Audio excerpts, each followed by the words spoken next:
안녕하세요. 네, 작가 버마라우트입니다. 오늘은 밖에서 한번 찍어보고 있어요. 네, 여기 혹시 어딘지 기억하시나요? 제가 언젠가 답답하다고 쓸데없이 와가지고 답답하다고 하소연만 잔뜩 하다가 갔던 그 출판단지인데요. 오늘도 네, 그 쉬는 날을 맞이해서 한번 또 와봤습니다. 오늘은 좀 다른 이야기를 좀 해보려고 해요. 제가 예전에, 지금은 이제 그 일을 하고 있는 건 아닌데, 예전에 그 중소기업에서 그 인사총무 담당 일을 좀 잠깐 했었거든요.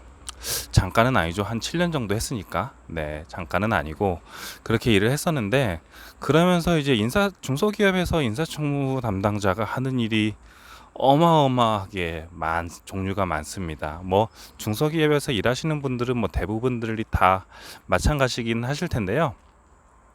그 인사총무 담당도 마찬가지로 하는 일이 되게 광대하게 있어요. 그 어느 정도냐면 우리가 보통 회사에서 일을 하다가 이 일은 어떤 부서에서 하지?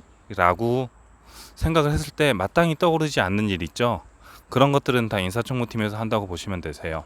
뭐 다는 아니고 제가 일하는 그 회사에서는 일단 그랬어요. 그래서 하는 일은 뭐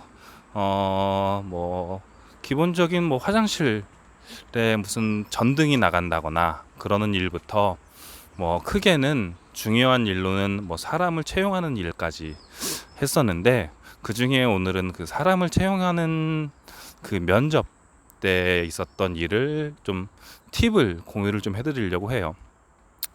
뭐 제가 그 실질적으로 인사 담당자로서 그 면접에 많이 들어가긴 했지만, 뭐 제가 지금 얘기를 하는 것들이 뭐 정말로 그100% 정확하거나 그런 건 아니고 그냥 제 경험에 빗대서 이제 이야기를 하는 거니까 일단 참고로 하고 들어주시고요. 어떤 얘기를 드리고 싶었냐면, 그 생각보다 중소기업에서 사람을 채용을 할 때 그 1등을 뽑지 않는 경우들이 많거든요.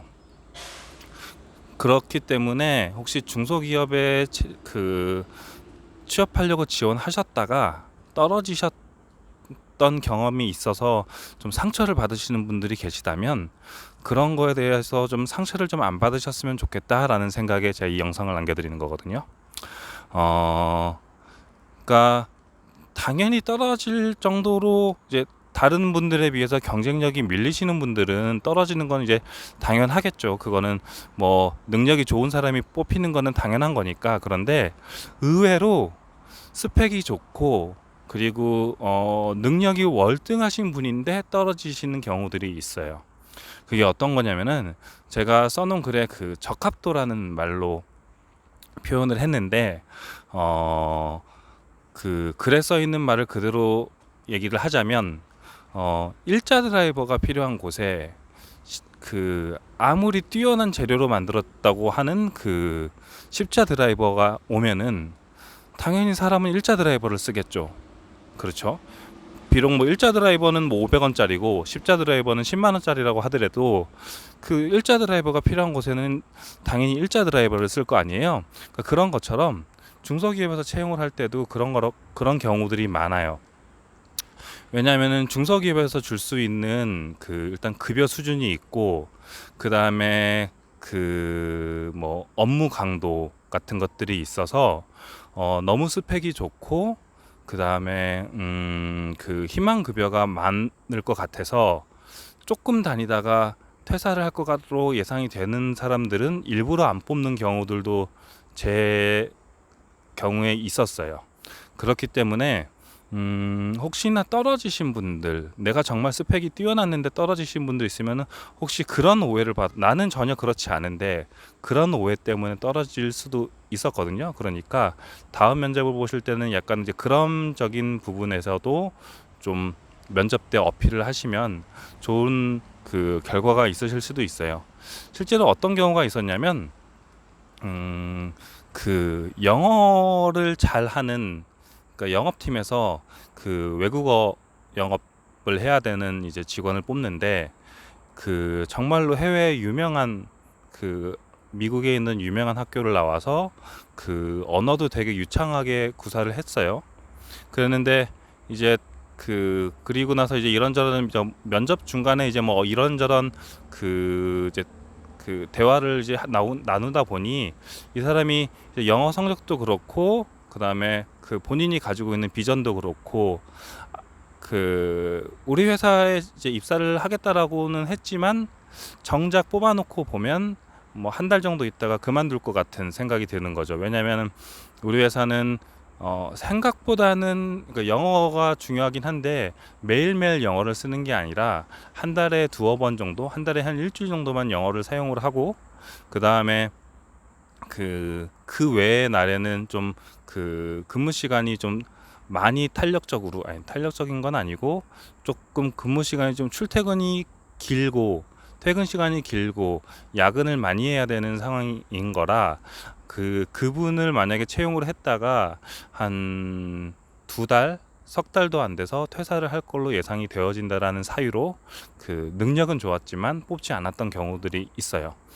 그리고 또 어떤 경우가 있었냐면 설계직이었는데 다른 능력은 다 괜찮았고 사람 성품도 좋았는데 집이 너무 멀었어요.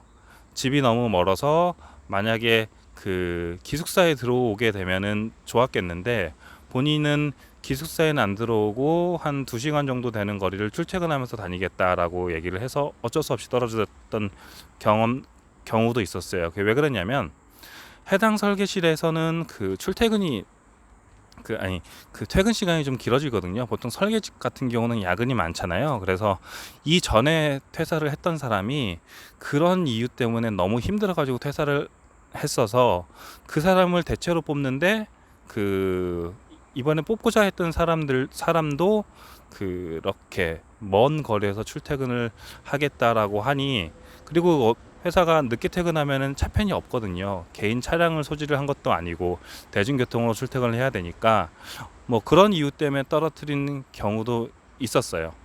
그러니까 이처럼 그러니까 대기업 같은 경우는 딱 뭐 한 10명, 20명 아니면 뭐 100명, 200명 정도를 봐서 전체적으로 점수를 매긴 다음에 그 점수에 의거해서 이제 뭐 1등부터 몇 명 뽑는 그런 식으로 사람을 뽑는데 중소기업은 그렇지 않은 경우들이 많거든요.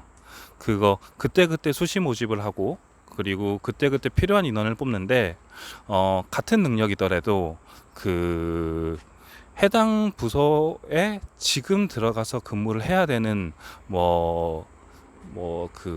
동료라던가 그다음에 상사라던가 팀 분위기라든가 그리고 뭐 다른 근무 조건 그런 것들에 따라서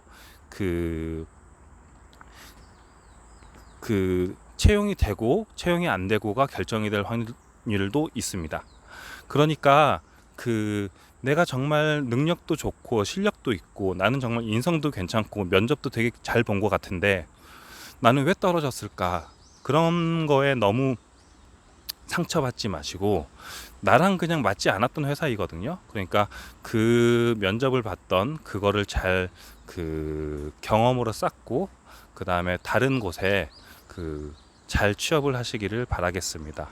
예전에 그러신 분들이 많아가지고 좀 되게 안타깝기도 했어요. 그래서 그분들한테 실제로 그분한테 한두 분 정도한테는 그냥 전화를 드려가지고 그런 얘기를 드렸던 적도 있거든요. 그러니까 그런 얘기를 오늘 드리고 싶었습니다. 뭐 이게 정말로 뭐 면접을 잘 보는 팁 그런 거는 아니지만 상처받지 않으셨으면 좋겠습니다. 그래서 그러는 취지에서 이제 영상을 남기는 거니까 혹시나 그런 경험 있으신 분들은 상처받지 마시고 다른 곳에 또 지원을 해주세요. 알겠죠? 그럼 전 여기서 영상을 마치도록 하겠습니다. 안녕.